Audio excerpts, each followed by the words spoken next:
Good evening and welcome to my instructional design interview. My name is Crystal Hawkins and I'm truly excited about presenting this instructional lesson because I had the opportunity myself to participate in this lesson as a student. And I'm looking forward to presenting it to my class this school year. I will be teaching this lesson in collaboration with the social studies teacher at my school. We've been trying to come up with ways to collaborate to help our students apply the knowledge that they gain in their classes in multiple ways. This lesson will help to increase our students' knowledge of some of our important American documents. In this lesson, we will focus on the preamble. This lesson is called Picture the Preamble, and it focuses on understanding the meaning behind the preamble. In following the ADDIE framework, in the analysis phase, the main consideration is the target students, which are 9th, 10th, and 11th grade students.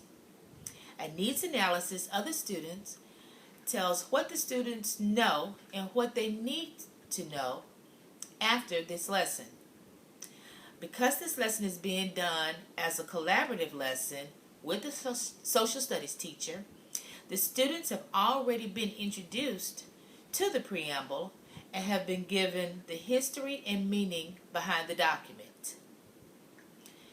The objective of this lesson is for the students to take that background knowledge and use that to select graphics that represent each phrase of the preamble. The setting will be in the Information Management Systems computer classroom, where students will have access to the internet for locating and evaluating information, as well as using web-based tools to create student products. The standards and objectives have been established during this phase to determine what the students will need by the completion of the lesson. The next step is to look at what resources will be needed for the lesson, which includes the preamble planning sheet, a computer, Microsoft Word, internet access, and a pencil. The lesson fits perfectly into the curriculum because it extends the content that the students are working on in their social studies classes and helps them to see the content from another perspective. The goals and objectives, which include the learner will select graphic images that represent each phrase of the preamble, which addresses Bloom's taxonomy on comprehension. The learner will support the decision for selecting each graphic with a written rationale, which addresses Bloom's taxonomy on knowledge, comprehension, and analysis. And finally, the learner will write 1 or 2 paragraphs to demonstrate a clear understanding of the preamble and what it means to him or her. With all of this information gathered in the analysis phase, we can now move on to the design and development phase. From the analysis phase, we have identified the objectives for the students.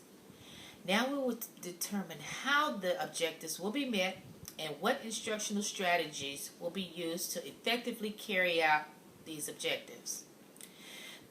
First, the instructions will be given to the students by reintroducing them to the preamble and allowing them to reflect on the knowledge that they currently have of the document. The students will also be given instructions for the lesson as to how they would develop a document displaying the images they feel represents the phrases of the preamble. The students will be given a copy of the preamble divided into phrases and a preamble planning sheet, which they are asked to briefly describe pictures or images that will illustrate each preamble phrase and to list 3 key search words that they can use to search for their images. The students will then proceed to the computer and, with the use of the internet, locate images to correspond to the phrases of the preamble. They would then use a word processing application to put the images with the phrases. Finally, they will write a brief rationale as to why the pictures represent the phrase and what the outcome will be. The outcome will be a picture representation of the phrases of the preamble of the Constitution of the United States of America. Assessment will follow the rubric that will be given to each student during the instructional phase of the lesson. The learning theory that is being used is project-based learning. Project-based learning organizes learning around projects which are challenging problems or questions that involve students in critical thinking and culminate into realistic products.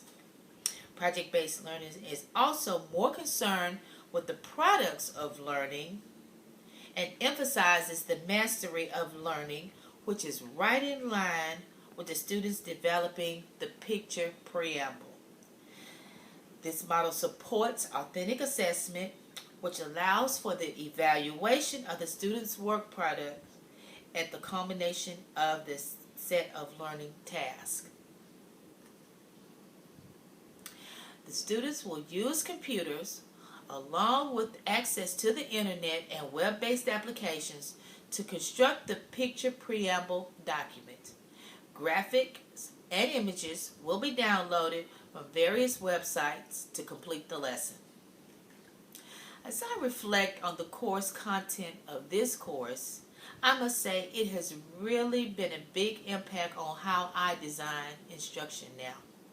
I can truly say that the courses that I've taken in the certificate program have done exactly what I wanted them to do, and that was to equip me with the technical knowledge and resources to integrate technology into my class, into my instruction in a new and exciting way from the way I did things years ago in the classroom. Understanding the different learning theories has given me choices as I approach how I'm going to introduce information to my students. The learning theories allow me to decide if I'm going to approach the information in a collaborative format or as a project-based format maybe. Having the options add a variety to the way I can deliver instruction. The use of different web-based products really had a big effect on how I design instruction. The exposure to such a wealth of web-based tools has opened the door to so many different tools that I can use, and I must say I have had a wonderful time using them myself in this class.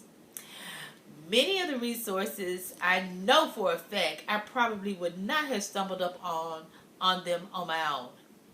I not only know a lot of different resources now, but I know how to seek out other resources. This course has really opened my eyes to the many possibilities of instructional design technology, and I know I'm a better teacher today when I walk into my classroom because of the knowledge that I have gained from this course. I look forward to taking this to an even higher level. Thank you so much for helping us to become better teachers.